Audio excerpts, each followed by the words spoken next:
Oxygen में जब भी मेटल्स आपके ऑक्सीजन के साथ रिएक्ट करेंगे, मेटल ऑक्सीजन के साथ रिएक्ट करके मेटल ऑक्साइड्स फॉर्म करते हैं, राइट। और ये उनका जनरल फॉर्मूला होता है M reacts with O2 to give MO, M2O3 और M2O type metal oxides, right? For example, sodium reacts with oxygen to give you Na2O and aluminium reacts with O2 to give you Al2O3. ठीक है, ये sodium oxide, ये aluminium oxide है। आपको ये याद रखना है कि जनरली जितने भी ऑक्साइड्स होते हैं, मेटल ऑक्साइड्स, ये सारे के सारे होते हैं basic, they are basic oxides. पर अगर मैं जिंक और एल्यूमिनियम के ऑक्साइड्स की बात करूं तो दे आर एम्फोटेरिक, मतलब वो एसिडिक भी होते हैं और बेसिक भी होते हैं, राइट। तो ये हुआ सबसे पहला चीज, दैट इज विथ ऑक्सीजन। ठीक है, अब हम अगला पढ़ते हैं, रिएक्शन विथ वाटर। मेटल्स का second is reaction with water.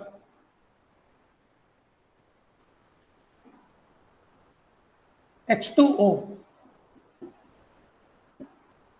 ठीक है। metals generally reacts with water to form metal hydroxides, ठीक है। metals आपके जैसे ही वाटर के साथ रिएक्ट करते हैं ये मेटल हाइड्रोक्साइड्स बनाते हैं। और इनका मैं जनरल फॉर्मूला भी बता दूं, ये मेटल है, ये H2O है, और मेटल हाइड्रोक्साइड्स आपके MOH और MOH ट्वाइस के फॉर्मेट में होते हैं। ठीक है, या आपका MOH के फॉर्म में होगा या आपका MOH ट्वाइस के फॉर्मेट में होगा। देखते हैं कि क्या क्या है। ठीक है, मेटल हाइड्रोक्साइड फॉर्म करते हैं एंड हाइड्रोजन रिलीज करते हैं, they release hydrogen. Okay, let us see the example. मैं एग्जांपल बता रहा हूं, देख लो। ये आपका सोडियम है, सोडियम जैसे ही वाटर के साथ रिएक्ट किया, ओके, अब ये देखिए क्या फॉर्म करेगा, 2NaOH और H2। ठीक है, मेटल हाइड्रोक्साइड किसके साथ रिएक्ट किया, सॉरी मेटल किसके साथ रिएक्ट किया, वाटर के साथ रिएक्ट किया, मेटल हाइड्रोक्साइड बनाया एंड हाइड्रोजन रिलीज हुआ। आपको बताओ ये कैसे होता है। अब देखो, इसी को मैं ब्रेक करके बताऊं आपको। देखो, सबसे पहले आप सोडियम को क्या करना, वाटर के साथ रिएक्ट करना। ठीक है, तो एज जैसे हम बोल रहे हैं कि मेटल ऑक्साइड फॉर्म करना चाहिए। ठीक है, लेट्स नॉट टेक सोडियम, चलो लेट्स टेक कैल्शियम। ओके, तो कैल्शियम का CaO होता है और हाइड्रोजन होता है। ओके, एज हमने बताया कि कैल्शियम आपका वाटर के साथ फॉर्म किया, कैल्शियम ऑक्साइड बनाया और वाटर। अब क्या हो रहा है, कैल्शियम ऑक्साइड फिर से वाटर के साथ रिएक्ट करेगा। ठीक है, और इस बार ये बनाएगा कैल्शियम हाइड्रोक्साइड, CaOH ट्वाइस। ठीक है, लाइक दिस। यस, यही बोला है क्वेश्चन में। अब जब हम दोनों को ऐड करते हैं, let's add both of these. Okay, जब हम दोनों को ऐड करते हैं, मैं ऊपर लिख रहा हूं, तो हमें मिलेगा Ca plus H2O plus CaO plus H2O। तो H2O को 2H2O लिख सकता हूं मैं यहाँ पे। Okay, gives plus CaOH twice plus H2। अब CaO और CaO कैंसिल हो गया, तो बचा क्या, Ca plus 2H2O gives CaOH twice plus hydrogen. Is it clear. देखो, जब मैंने कैंसिल किया, फाइनल रिएक्शन में आया, तो हुआ क्या, मेटल आपका वाटर के साथ रिएक्ट किया और हाइड्रोक्साइड बनाया। एम आई राइट। आप जो बोल रहे हो, आप प्रोसीजरल वाइज करेक्ट बोल रहे हो, बट हमको फाइनल रिएक्शन की बात करनी है, राइट। तो जब हम फाइनल रिएक्शन की ओर बात करेंगे तो हमें क्या पता चलेगा कि मेटल वाटर के साथ रिएक्ट करके अल्टीमेटली हाइड्रोक्साइड बना के हाइड्रोजन रिलीज करता है। ये मैंने फाइनल रिएक्शन बताया। आपको बोलूंगा बस इसको प्लस करने में गलती मत करना, और ये ऊपर वाला और नीचे वाला रिएक्शन को देख लेना, बैलेंस कैसे किया हूं मैं। ठीक है, गलती मत करना बस। ठीक है, आप प्रोसीजर वाइज सीखते हो, वेरी गुड है ये। मतलब बोर्ड में अगर आपको 95 अबव परसेंटेज लाना है, तो आप एक चीज याद रखना कि आपको कुछ ना कुछ ऐसा लिखना पड़ेगा जो हर बच्चा नहीं लिखता है।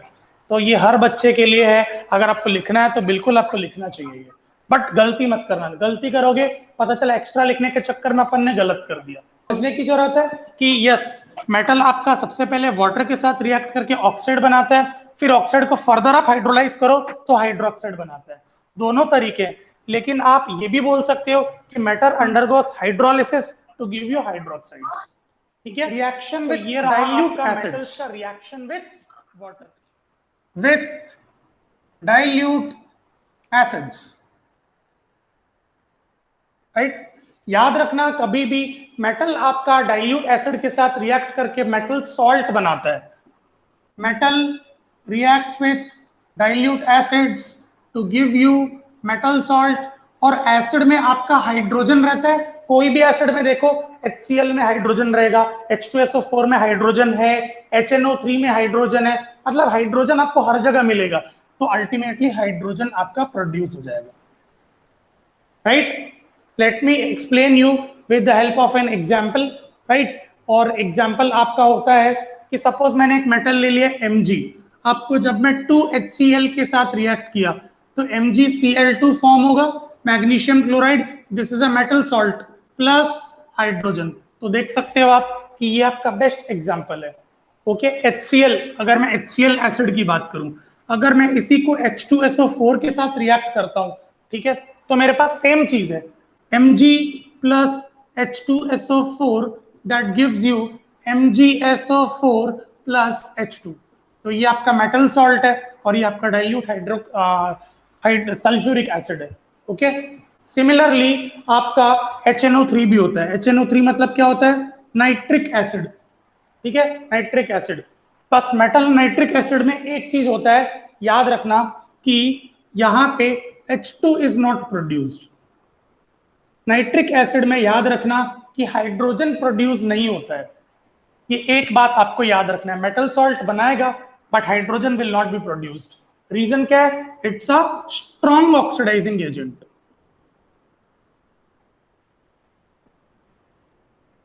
स्ट्रॉन्ग ऑक्सीडाइजिंग एजेंट HNO3 आपका स्ट्रॉन्ग ऑक्सीडाइजिंग एजेंट है, मतलब ये ऑक्सीजन को जल्दी से ऐड कर सकता है और हाइड्रोजन को जल्दी से रिमूव कर सकता है, सीधी बात है। तो यहाँ इस पर्टिकुलर क्वेश्चन में या रिएक्शन में हाइड्रोजन जो प्रोड्यूस कर रहा है, क्योंकि HNO3 नाइट्रिक एसिड आपका स्ट्रॉन्ग ऑक्सीडाइजिंग एजेंट है, इमीडिएटली हाइड्रोजन को रिमूव कर देगा, so hydrogen will not be produced. ये हुआ आपका विथ डाइल्यूट एसिड्स, ये आपका मेटल का तीसरा केमिकल प्रॉपर्टी हुआ, ओके। अब आते हैं मेटल का चौथा chemical property, reaction with salt solutions. Fourth, with salt solutions. अगर मैं विथ सॉल्ट सॉल्यूशंस की बात करूं तो जनरली जब भी आपका मेटल्स कोई सॉल्ट के साथ आपका रिएक्ट करता है, मेटल कोई भी सॉल्ट के साथ रिएक्ट किया, ठीक है, तो ये डिस्प्लेसमेंट रिएक्शन हुआ स्ट्रेट अवे,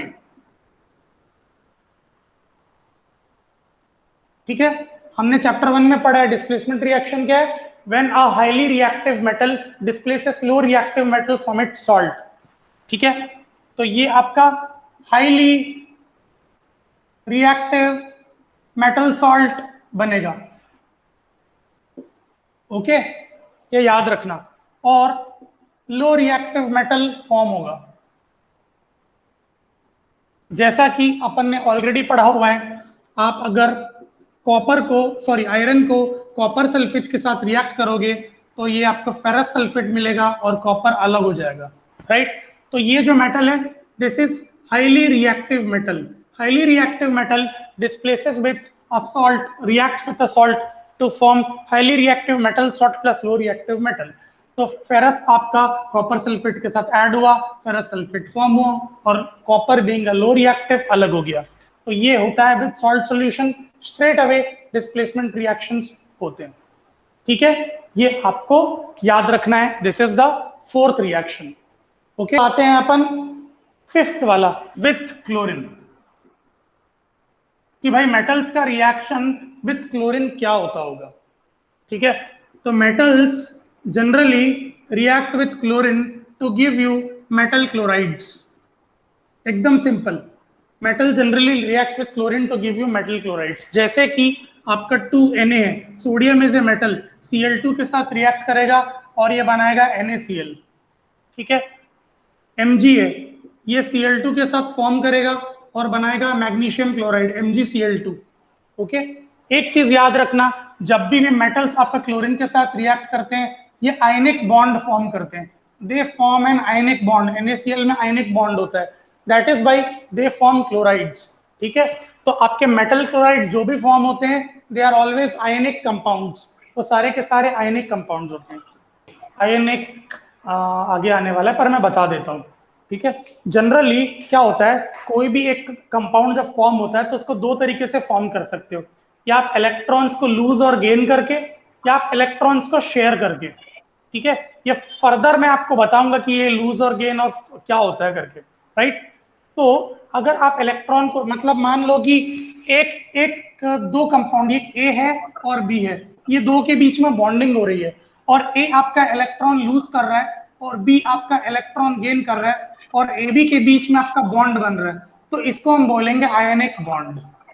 दो तरीके के बॉन्ड होते हैं ना, एक ये कि मान लो कि मेरे पास कुछ एक सामान है, और मान लेते हैं कि मेरे पास ऑलरेडी एक कार है, सेम कलर की सेम कंपनी की कार किसी ने मुझे दोबारा लाके गिफ्ट कर दी और बोला सर रख लो। और मैंने देखा कि यार मेरे पास दो दो कार एक्स्ट्रा पड़ा हुआ है, जिसमें एक कार मैं चलाता हूँ एक नहीं चलाता हूँ, और मैं देख रहा हूँ कि यार मेरी एक स्टूडेंट है जो बेचारी रोज पैदल जा रही है स्कूल, तो मैं क्या करूंगा, उसको बुलाऊंगा और बोलूंगा ले बेटा ये कार ले जा तू, रख ले, सेकंड हैंड में बेचूंगा या उसको ऐसे ही दे दूंगा, वो मेरे ऊपर है, राइट। तो हुआ क्या कि एक के पास इलेक्ट्रॉन की कमी थी और एक के पास एक्स्ट्रा इलेक्ट्रॉन था, तो जिसने एक्स्ट्रा इलेक्ट्रॉन था उसने इलेक्ट्रॉन को दे दिया, और जिसके पास कुछ भी नहीं था उसने ले लिया, राइट। दूसरा तरीका क्या होता है कि मेरे पास एक कार है, तुम्हारे पास दूसरा कार है, हम, मेरे को तुम्हारी कार कभी कभी चलाने की जरूरत पड़ी, तुमको कभी मेरे कार चलाने की जरूरत पड़ी, तो हम क्या कर रहे हैं, हम एक दूसरे की चीजों को इस्तेमाल कर रहे हैं। होता है घर पे, एक भाई के पास स्कूटी है, मान लो भाई के पास बाइक है, बहन के पास स्कूटी है, तो क्या होता है कभी कभार जरूरत के हिसाब से हम एक दूसरे के सामान को इस्तेमाल कर लेते हैं। तो जब हम इस्तेमाल करते हैं तो उसको बोलते हैं शेयरिंग। तो दूसरा जो बॉन्ड बनता है that is bond formed by sharing of electrons के बॉन्ड बनते हैं। तो जो इलेक्ट्रॉन सीधा लूज और गेन से बनता है उसको आयनिक बॉन्ड बोलते हैं, और जहां पे इलेक्ट्रॉन्स शेयर होते हैं उसको हम बोलते हैं कोवेलेंट बॉन्ड। और ये आपका आगे है, इस चैप्टर में भी है, पर मैं बहुत डिटेल में अभी नहीं जाऊंगा, अभी मैं डायरेक्टली स्टिक करूंगा केमिकल प्रॉपर्टीज को। अब आता है मेटल की सबसे आखिरी property, that is reaction with hydrogen. With hydrogen हमेशा मेटल आपका हाइड्रोजन के साथ रिएक्ट करेगा और फॉर्म करेगा metal hydrides. Metal hydrides, metal hydrogen के साथ रिएक्ट करके हमेशा मेटल हाइड्राइड्स बनाते हैं। एग्जांपल बता देता हूं मैं अगेन, अगर मान लीजिए ये सोडियम है, इसको मैं हाइड्रोजन के साथ रिएक्ट कर रहा हूं, तो सोडियम हाइड्राइड होता है NaH, ठीक है। NaH होता है आपका सोडियम हाइड्राइड, राइट। तो अगर आप बैलेंस करेंगे, हाइड्रोजन यहाँ पे 2 है, यहाँ पे 1 है, ये 2 हो जाएगा और ये 2, इस तरीके से मेटल हाइड्राइड्स आपके फॉर्म होते हैं। जैसे कि कैल्शियम है, कैल्शियम आपका H2 के साथ रिएक्ट करता है और ये बनाता है CaH2, that is calcium hydride. Now you will ask Na का H कैसे है और Ca का H2 कैसा है, तो मैंने सेम चीज बताया, Na की वैलेंसी 1 है, हाइड्रोजन की वैलेंसी 1 है, क्रॉस मल्टीप्लाई करो NaH। Ca की वैलेंसी 2 है, हाइड्रोजन की वैलेंसी 1 है, क्रॉस मल्टीप्लाई करो CaH2। ये क्लास 9 में बताया था अगर आपको याद होगा तो, ठीक है। तो इस तरीके से मेटल हाइड्राइड्स आपके फॉर्म होते हैं when metals react with hydrogen. Completely about metals, अभी मैंने जो भी पढ़ाया that was completely about metals, और ये सारी चीजें हमको नॉन मेटल्स के बारे में भी पढ़ना है, ठीक है। तो let's begin with non metals. कभी सोडियम की प्रॉपर्टी सुनिए, सोडियम की एक सबसे बेहतरीन प्रॉपर्टी क्या है पता है आपको? सोडियम के साथ प्रॉब्लम ये है कि अगर आप सोडियम को हवा में भी रख दो, हवा में, सोच लो इन एयर, तो वो एक्सप्लोड कर देगा, बर्स्ट हो जाएगा वो। सोचो, मैं हवा मतलब नॉर्मल एयर की बात कर रहा हूं, नॉर्मल एनवायरमेंटल एयर, और उसको नॉर्मल पानी में आप सोडियम को डाल दो, वो एक्सप्लोड कर देगा। अब एक और मेटल की बात है, एक और मेटल के बारे में अपन बात करते हैं, आयरन के बारे में बात करते हैं कि आयरन अगर आप धूप में, छांव में, गीलेपन में रखो तो आफ्टर अ वाइल आयरन क्या करता है, जंग लगता है, आयरन करोड़ होता है। आफ्टर अ वाइल हो रहा है, मतलब देखो भाई रिएक्टिव तो है पर सोडियम जितना नहीं है कि हवा में रखो तो तुरंत एक्सप्लोड हो जाए। मतलब ये हाई रिएक्टिव नहीं है, ये क्या है, रिएक्टिव है पर मॉडरेटली रिएक्टिव, कुछ दिनों में कुछ महीनों में रिएक्ट हो रहा है। और एग्जांपल बताता हूं मैं, जैसे सोना है, हम लोग सोने की अंगूठी पहनते हैं, आप देख सकते हो मैंने भी एक अंगूठी पहनी है। इस अंगूठी को पहन के मैं क्रिकेट खेल लेता हूँ, मट्टी में खेल लेता हूँ, नहा लेता हूँ, सोने की चमक बिल्कुल कम नहीं हुई। बताओ क्यों? ये गोल्ड बिल्कुल भी रिएक्ट नहीं करता है किसी से भी, इसको कोई फर्क नहीं पड़ता। It is least reactive, but yes it also react, but gold is least reactive. तो ये सारे प्रॉपर्टी बताता है कि कौन कितने रिएक्टिव है और कौन कितने कम रिएक्टिव। हाँ सर। तो नॉन मेटल्स का सबसे पहला विथ ऑक्सीजन, ठीक है। Non metals react with oxygen to form non metal oxides. जैसे कि मेटल का आपका मेटल ऑक्साइड्स है, नॉन मेटल का नॉन मेटल ऑक्साइड्स है, याद रखना, ठीक है। ये है, अब मैं इसका आपको एग्जांपल भी बता देता हूं, ध्यान से सुनना, ठीक है। जैसे कि आपका एक बेस्ट एग्जांपल है सल्फर।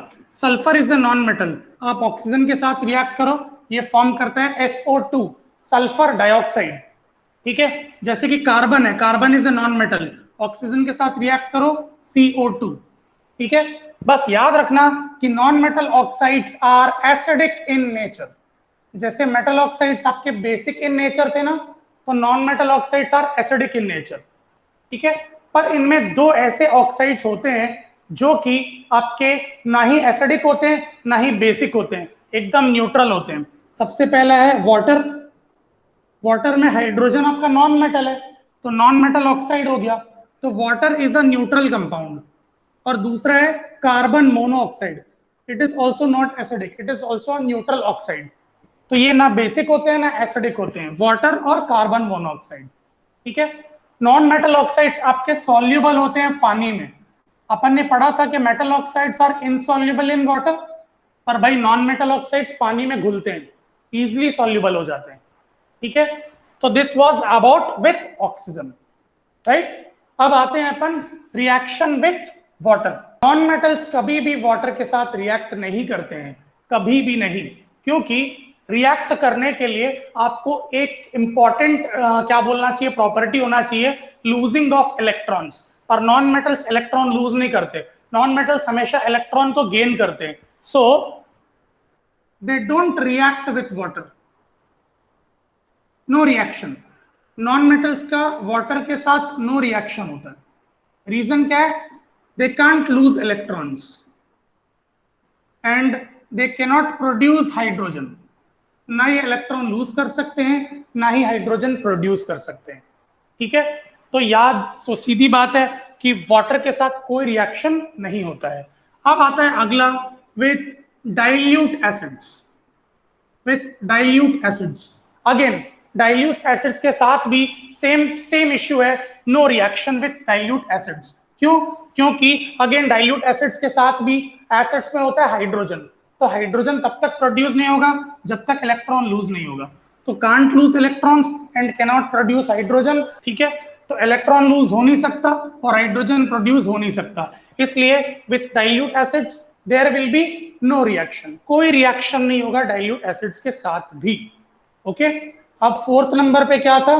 फोर्थ नंबर पे था रिएक्शन विथ सॉल्ट सॉल्यूशन। तो ग्रेट, तो अगेन आपका सॉल्ट सॉल्यूशन के साथ जो होगा that will be a double displacement reaction, ठीक है। डबल डिस्प्लेसमेंट बोल नहीं, डिस्प्लेसमेंट रिएक्शन ही होता है ये भी आपका अल्टीमेटली, ठीक है। तो अगला अपन फोर्थ पे आ जाते हैं विथ मेटल सॉल्ट्स।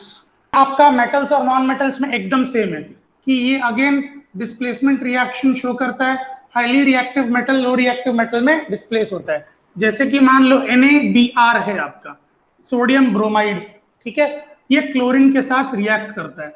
अब देखिए क्लोरीन और ब्रोमीन में आप, क्लोरीन आपका ज्यादा रिएक्टिव है ब्रोमीन से, तो क्लोरीन क्या करेगा, ब्रोमीन को डिस्प्लेस कर देगा और डिस्प्लेस करके ये बनाता है NaCl + Br2।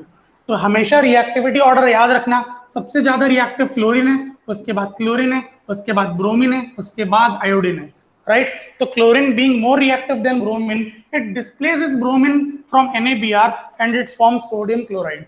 तो ये आपका डिस्प्लेसमेंट रिएक्शन हो गया विथ मेटल सॉल्ट्स। तो अगला है अपना with chlorine. Okay, with chlorine, fifth वाला है विथ क्लोरीन।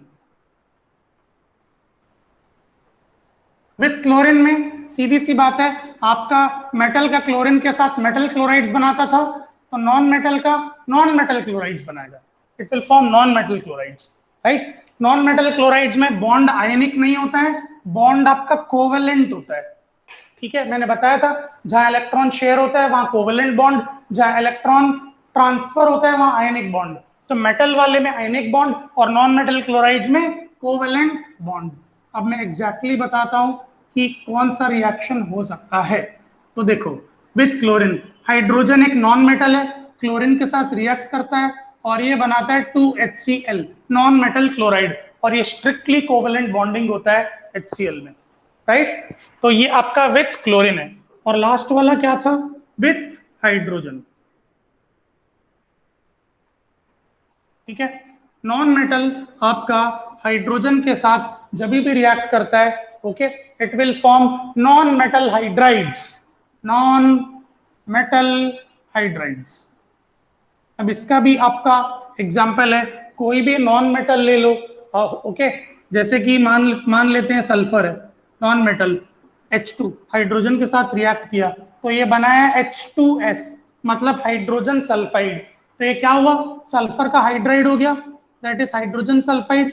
तो एक तरीके से क्या ये नॉन मेटल हाइड्राइड हुआ, राइट। तो इस तरीके से आप इसको पढ़ सकते हो, दैट इज